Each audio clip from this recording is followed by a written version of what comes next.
So ito yung aking krillings na 5 days old. Anak siya ng aking breeder na si Ayaka. Yan sila nagtatago. So kung paano ko ito inalagaan, yung si Ayaka, yung nanay niya, dito ko siya siniparate hanggang sa mag-hatch. So yung tubig niya pinapalitan ko every 2 weeks.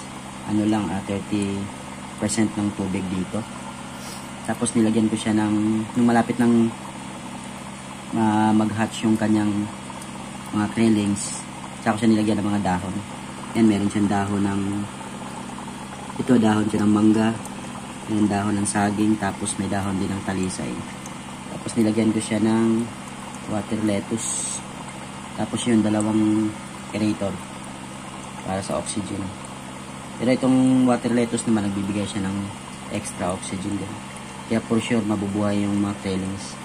So ganito dapat mag-alaga o bubuhayin yung mga krillings. After siguro mga 1 month ito, tsaka ko ililipat sa malaking aquarium. Which is meron naman akong naka-ready dito aquarium ito. Meron akong 5 gallons, meron akong 2.5 gallons, meron akong 5 gallons, and then meron din akong 15 gallons. So pag lumaki na, hayaan ko muna siya dito ng mga siguro mga 3 weeks. Saka ko siya ililipat sa malaki. Ito i-ready ko, dito ko siya ililipat sa malaki. Hindi ko pa siya naayos. Ito yung breeding tank ko. Ito yung breeding tank ko, 15 liters. 15 liters yan na tank. 15 gallons pala. So ito. So yun lang siya. Kinakain niya dito. Hindi ko muna siya binibigyan ng pagkain. Kinakain niya dito yung sumakikita niya.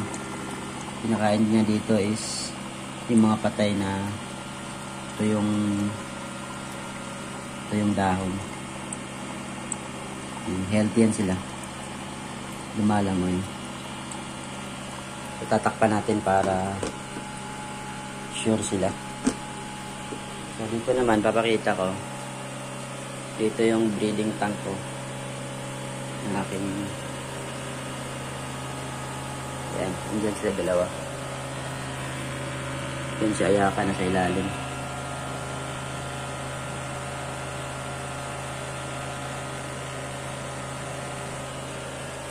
Tapos dyan yung nakalagay yung aking platinum koi. Yung mga platinum koi ko. Yan yung breeder natin, si Ayaka. Marami din siyang water lettuce. Tapos meron ding dahon ng mangga, tapos dahon ng saging, tapos talisay. Ito yung pinaka filter niya. Yung pinaka filter niya. Gumamit tayo dyan ng 7 liters ng Wilkins, no? Tapos nilagyan din maraming bato, saka yung mga pang filter na nabibili sa online, mga bato. Tapos ito na yung sa bowl natin. Malakas siya humigop. So pag medyo lumaki na, dito ko na ilalagay yung mga krillings natin. So yun lang muna ngayon. Update natin yung paglaki ng ating krillings.